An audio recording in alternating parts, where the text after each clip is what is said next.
Secretary Voltaire Gasmin, General Manager Jose Angel Honrado, Lieutenant General Reynaldo Mapago, Commodore Amado Sanglay, Brigadier General Joel Joseph Cabides, Colonel Ernesto Simato, officers and members of the National ROTC Alumni Association, fellow workers in government, mga minamahal ko pong kababayan, magandang hapon po sa inyo lahat. Nandito po ako dahil importante kayo sa akin. Sobrang importante po nyo, tayo ko kayong maghintay. Nag-overtime po yung meeting ko bago nito. Kinuha po yung oras namin mananghalian. Kaya nakain ko po kanina, 2 pagkalit-lit na slice ng pizza. Nakagat po sa 4 na kagatan lang. Kaya baka may magre-reklamo maputla ako ngayon. Buwabalik naman po kami sa paborito namin pagkain, memorize. Sa araw po ito, kinararangal ko makaharap ang magigiting na Pilipino kumakatawan sa di matatawarang pagmamalasakit sa ating pumbayan. Saludo po ako sa inyo sa bawat individual ng ating mga hukbo at ng ating Reserve Officers Training Corps members na buo sa National ROTC Alumni Association. Nagpapasalamat ako sa patuloy ninyong pagsusumikap tungo sa kausayan, dedikasyon at profesionalismo ng inyong pong hanay.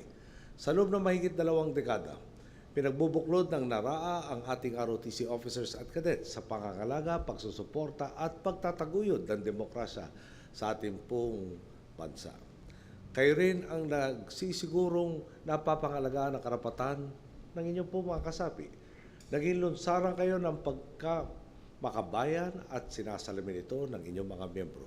Higit sa lahat, mulit-muli ninyong ibinabandila sa sambayanan ang diwa ng pagsiservisyo sa lupang sinilangan.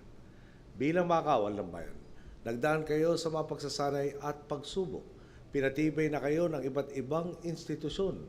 Gumulong na kayo sa putikan, nagbabad sa araw at nagsunog ng kilay para sa mga pagsusulit at pagsasanay. Nagpunla kayo ng pawis, dugo at panahon. Diniligan ninyo ito ng katatagan, disiplina at dedikasyon. Ang bunga po nito, kaligtasan at kapayapaan para sa sambayanan. Talagang di matatawaran ang laga ng ROTC program sa Kalakhang Lipunan.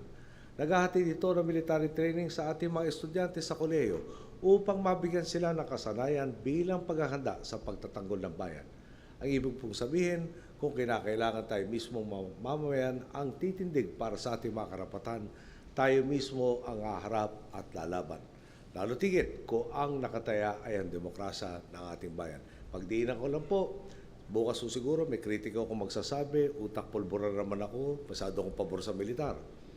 Ang sinasabi ko lang po, no, sa inyong propesyon, walang mapapala kung hindi nagkakaisa. Tama po ba? Sa unang-unang araw na may formation, nagmamarcha, pag meron nagsabing forward march, may kumakbang na kanan, may humukbang na kaliwa, pagdating ko sa dulo, hindi na sila magkakasama siguro. So, ang punto po niyan, dito po ay talagang para may marating, talagang kailangan ang pakikisama at pagkakaisa.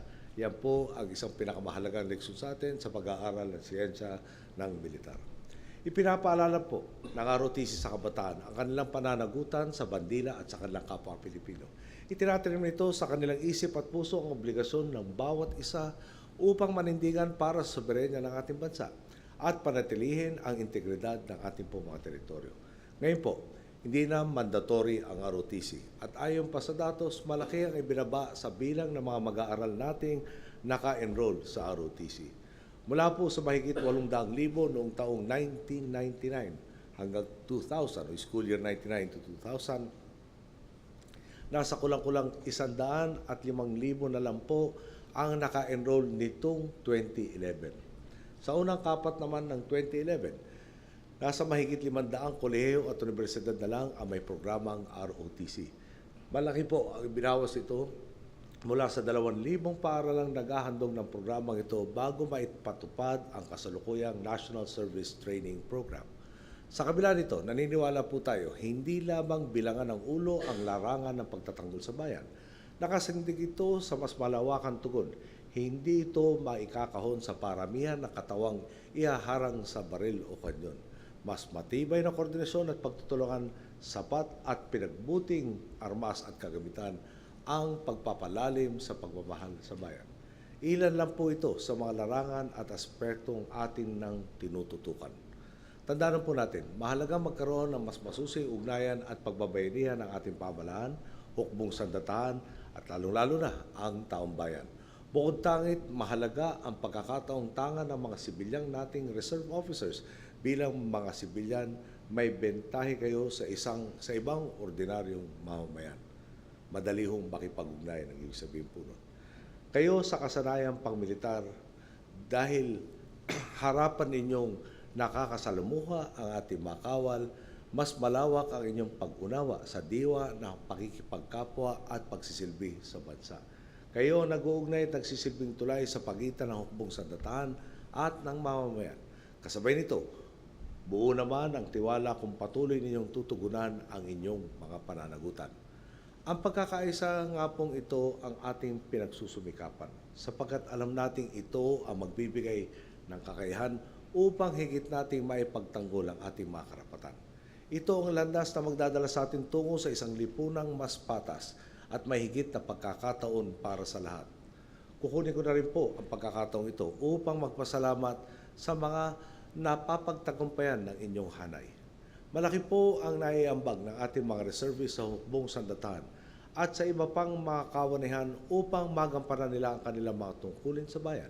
Partikular na po sa Disaster Risk Reduction and Management, Relief and Rescue at sa pagpapalaganap ng kapayapaan sa pamamagitan ng ating Internal Peace and Security Plan or IPSP Bayanihan.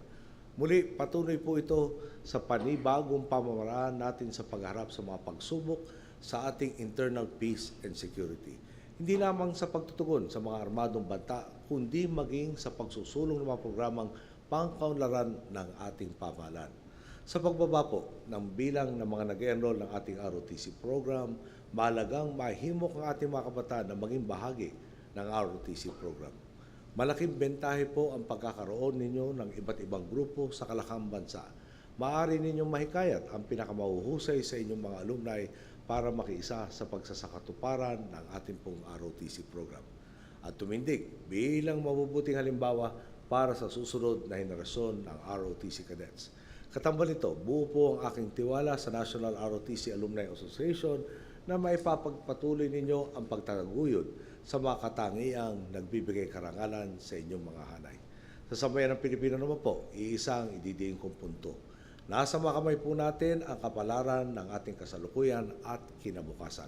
Wala na pong ibang tao tayong aasahan. Tayo mga Pilipino mismo ang titindig, lalaban at sisiguro ng magandang kinabukasan para sa ating pambayan. Naway ipamana natin sa susunod na salinlahi ng mga Pilipino ang isang mas mapayapa, mas makatarungan at mas maunlad na Pilipinas. Bago po ako magtapos, alam po nyo, hindi naman po ako bulag, hindi naman po ako bingi. Nakikita ko pong may naatasan tayo sa iba't ibang sangay ng gobyerno na kung minsan ay para may tuturing na mission impossible. Hindi ho tama yun. At yun po ay winawasto na natin. Sa inyong hanay po, nakikita na po nyo yan sa modernization program at pati na rin sa social services tulad ng pabahay. No? Habang naghahanda tayo, kasama na rin po ang dasal at pagsusumikap na hindi po natin gagamitin itong mga kasangkapan na ito. Dahil pwede tayong lahat sanang mabuhay na mapayapa at maasenso.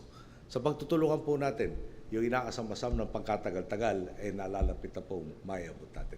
Magandang hapon po. Maraming salamat sa lahat.